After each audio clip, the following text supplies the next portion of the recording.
Bonjour, c'est Virginie qui vous parle du tarot de Marseille.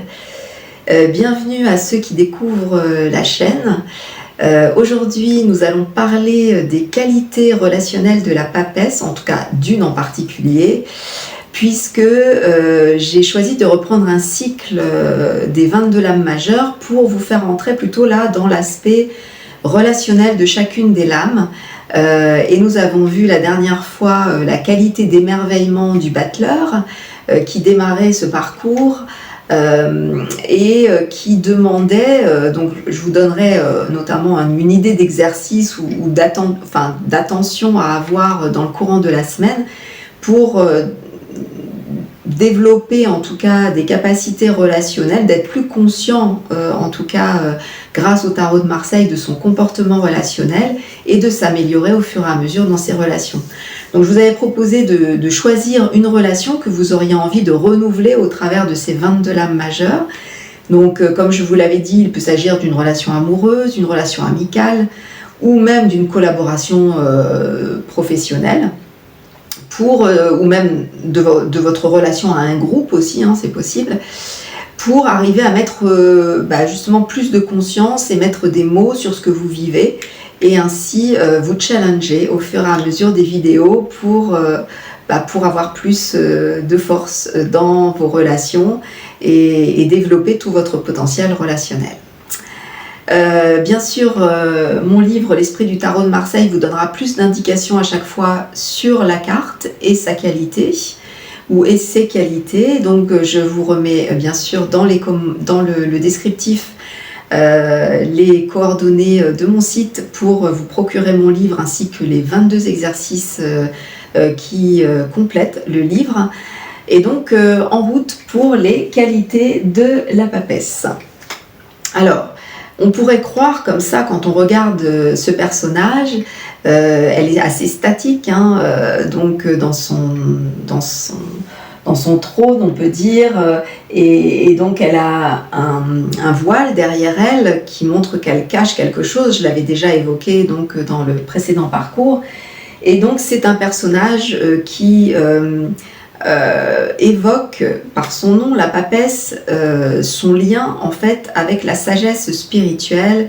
C'est comme si, grâce à son livre sur ses genoux, elle exprimait en fait tout un savoir, une sagesse qu'elle porte en fait et qu'elle est censée dévoiler à ceux qu'elle va rencontrer. Alors bien sûr, ce n'est pas des qualités relationnelles je dirais, de communication à proprement parler qu'elle va nous apporter, cette étape, mais plutôt, je dirais, des qualités d'écoute. C'est un personnage qui est très posé, très réfléchi, très calme, et elle va en fait être là pour mettre la lumière sur l'écoute intérieure, l'écoute de son monde intérieur, mais surtout l'écoute de ses sentiments. Lorsqu'on rentre dans le domaine de la relation, on parle souvent de sentiments, et là, la papesse, elle va nous amener de la profondeur. Là où, dans le battleur, on avait plutôt un élan spontané et l'envie de s'émerveiller, de voir le bien chez l'autre et de se laisser porter en fait par cet élan intérieur, là, elle va nous ramener plus à l'intérieur. Et nous dire, eh bien écoute, va plus en profondeur, c'est quoi en fait les sentiments que tu as pour cette personne, comment tu pourrais nommer ce que tu aimes chez l'autre. Et donc ces qualités d'écoute, eh bien il faut d'abord passer par le fait de savoir écouter l'intérieur de soi pour aussi mieux savoir écouter l'autre ensuite dans la relation. Donc c'est ce chemin en fait qu'elle propose de faire. De se poser d'abord les questions à l'intérieur et ensuite de se tester lorsque vous allez revoir la personne et d'observer comment vous êtes. Est-ce que vous avez tendance à davantage écouter plutôt que parler? Est-ce que vous arrivez à vraiment écouter au-delà des mots de ce que la personne vous dit, ce qu'elle est en train de vous faire passer? Parce que dans la communication, dans la relation, au-delà de ce qu'on dit avec ces mots, on fait passer des choses par ses gestes, par son regard, par son attitude, par son énergie. Et donc tout ça, c'est un travail de papesse quelque part.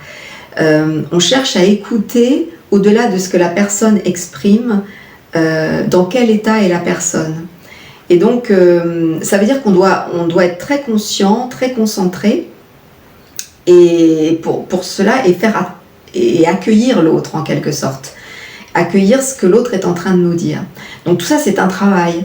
Et ça, la papesse, elle est très douée pour ça, c'est-à-dire que c'est ça qu'elle cherche à cultiver. Elle a beaucoup de force à l'intérieur d'elle-même parce qu'elle sait écouter son monde intérieur et le monde spirituel. Donc lorsqu'elle est face à quelqu'un, elle sait aussi écouter ce que l'autre a à lui dire. Donc c'est vraiment, je dirais peut-être ça, la qualité à développer durant la semaine. En tout cas, c'est ce que je vous suggère.